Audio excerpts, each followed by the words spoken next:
Guys, we never rest in the firewood industry. We have another load of logs coming in. These are going to be processed into firewood, and they're going to be stacked and sold next year. And it is muddy. Man, it's been in the 50s. We had a high of 61 a few days ago. And it is just rain, rain, rain now. Everything is just flooded. And, we still aren't escaping the mud. However, the approach that we have here is bone dry. It has been super nice. And it has already paid off, guys, because I now have 5 loads of logs back there that would not have been here this time last year. Because where I'm standing, we just couldn't, it was too soft for the trucks to get in. So that has immediately paid dividends. So I look at that, as the expense to put this driveway in, and I can't, how I am with numbers. I think it's around $2,000, whatever. I'm going to make more than that, off of this extra logs here that I can get made into firewood. So if I am just doing simple math, with cash coming in, cash going out, I would say that this driveway is already paid for. Someday, we still got to get the wood processed. We got to get it sold.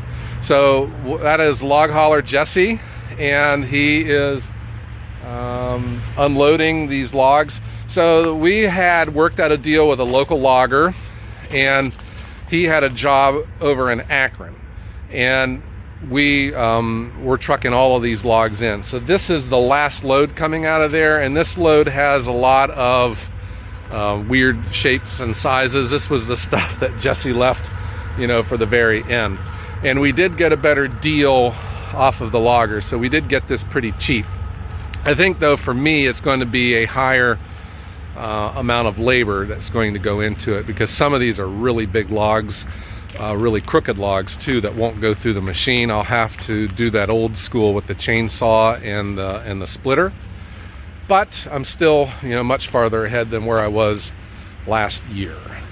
I had just gotten back from a delivery. I had the high school, one of my high school kids was here unloading the trailer, and that was blocking the road. Everything Jesse showed up, the stacking was done, and I returned from a delivery all at the same time. It worked out really cool.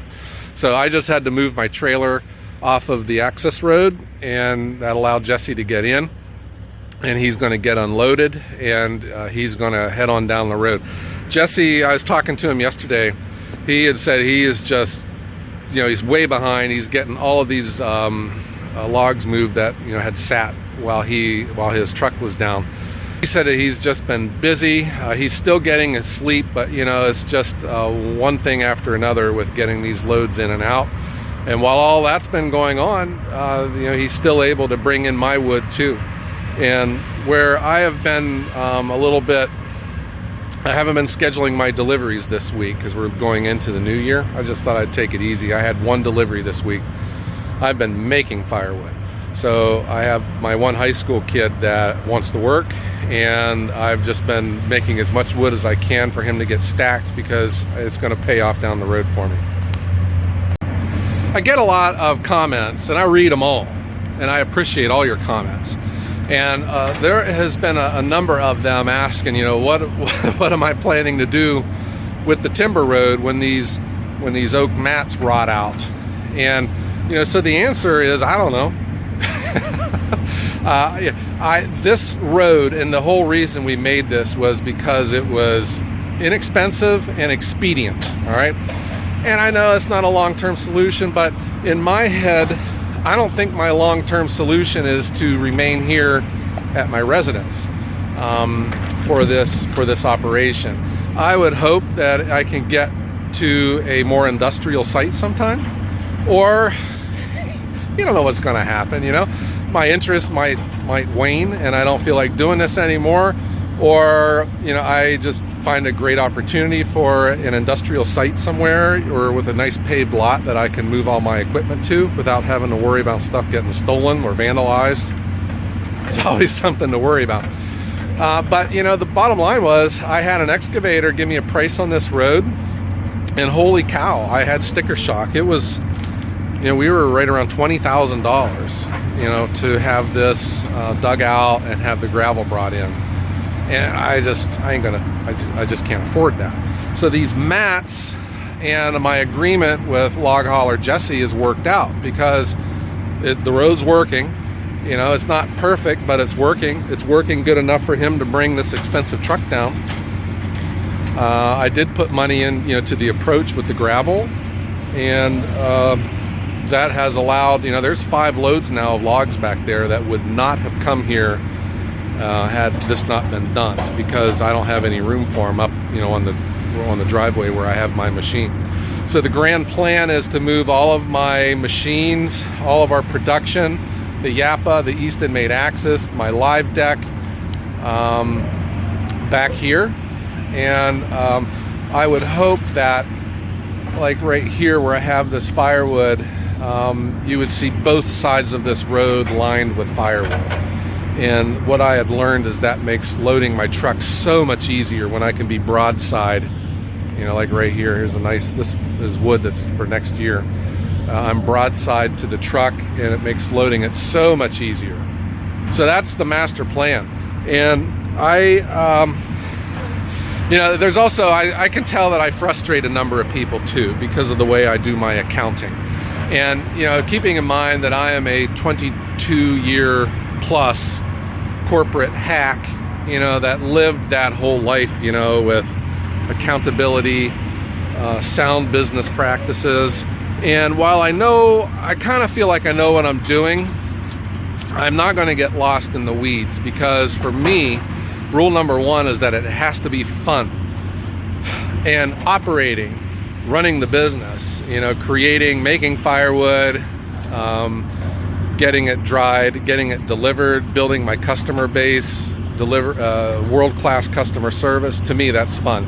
Splitting hairs on how much I'm paying for the wood, how much my labor costs are, the cost of goods delivered.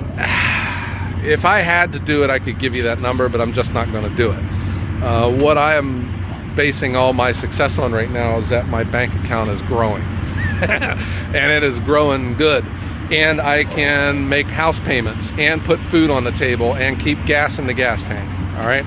The YouTube channel obviously has played a large role in that too, because it has opened up opportunities for us that would not have existed otherwise. I paid out of my own pocket for the Japa firewood processor, for the Bobcat tractor, for the super splitter, my dump trailers, my trucks.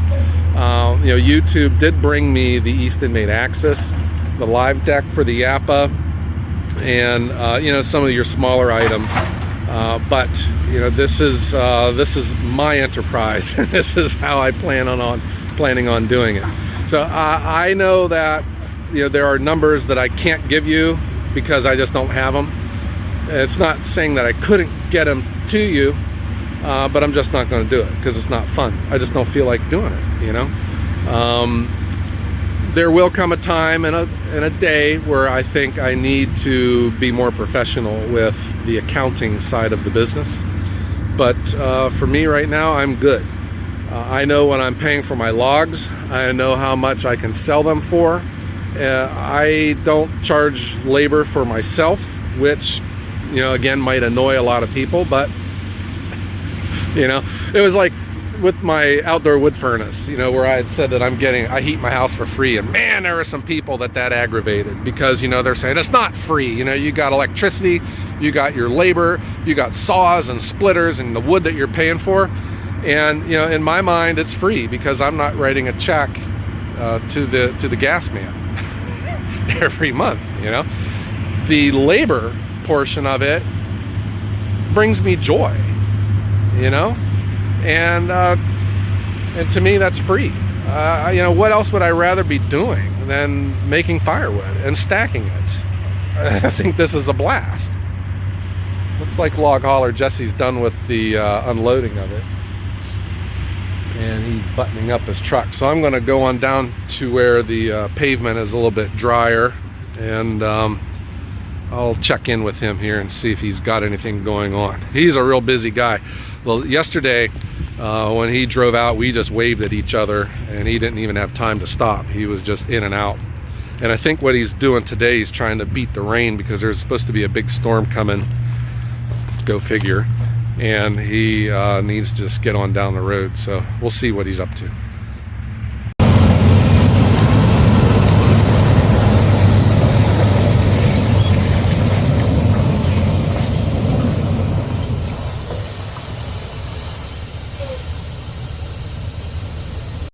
So Jesse, what are you doing? Breaking stuff. So you broke a airline for your suspension. Yes. Something to do with coming out. Either my torque arm that goes over off the pumpkin smashed the compression or something, but I'll be driving home to fix that. Because you just live right down the road from me, so that's something easy for you to pull into the shop, get it fixed. Yeah. Because probably eat lunch and then go out again. Because you got more loads to do, huh? Yeah, a little more. But Okay. no, it's just very hard to get to, and it's muddy, and I don't have another one. I used the last one to fix it the last time I did this. So. This mud here is, I was saying, my God, this is just a mud hole, but you're like, this is actually pretty good compared to what else you're going through, huh? This is everywhere. This weather is, you and me were talking before, there's nothing good between 55 degrees and 25 degrees. If it's between that, it is bad news, right? Unless you're making mud bricks. This is awful. It was just, and we got another rainstorm that's coming through here. That's why we've been hustling here. But if the ground's not frozen, it's tough, huh? Yeah. But this can also shut down the industry for a while too, right? Yeah, some of them they have jobs like this that they'll keep, or they'll just drag them out and cover them in mud and then throw them in a pile and cut them, right? Burn through them with the saw. It's hard on everything right now. That's when you buy in the firewood market, that's when weather like this, when all the logs are coming in covered in mud. Yeah, they call them chocolate covered pretzels. One guy usually he'll quit pulling them out because nobody wants to buy them. So you almost have to pressure wash them off to even cut them. So right. A lot of times when it's this wet, a lot of people won't bring it out. So. I have seen, like, when I buy firewood, you can tell what time of the year it was made because it's got like this sheen of dirt on it, which meant it was made in the spring. Yeah. But normally the winter is the time when you can really fly, but this weather's just been crazy. No, not this year. I mean, if it freezes, usually, I can't keep up. Right now, I mean, honest with you, I don't mind when it gets wet like this because this gives me a chance to catch up. A lot of them try not to work in this too much, and I can, so lucky me. All right, so we're gonna let Log Hauler Jesse get on down the road. All right, he's a busy guy, and I feel bad here holding him up. All right, everyone say goodbye to Log Hauler Jesse. I'm gonna go fix some stuff. All right.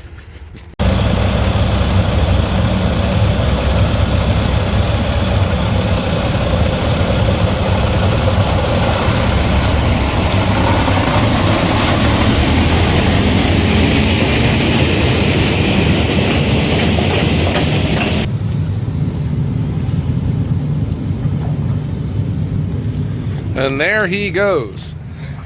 So I just thought I would bring you a shorter, quick video of just another delivery.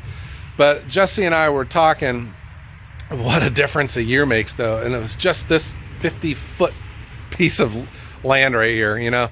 It's only 50 feet, but it could have been 50 miles last year because we just couldn't get back to the road. It was just too soft. So this has been a big deal for us.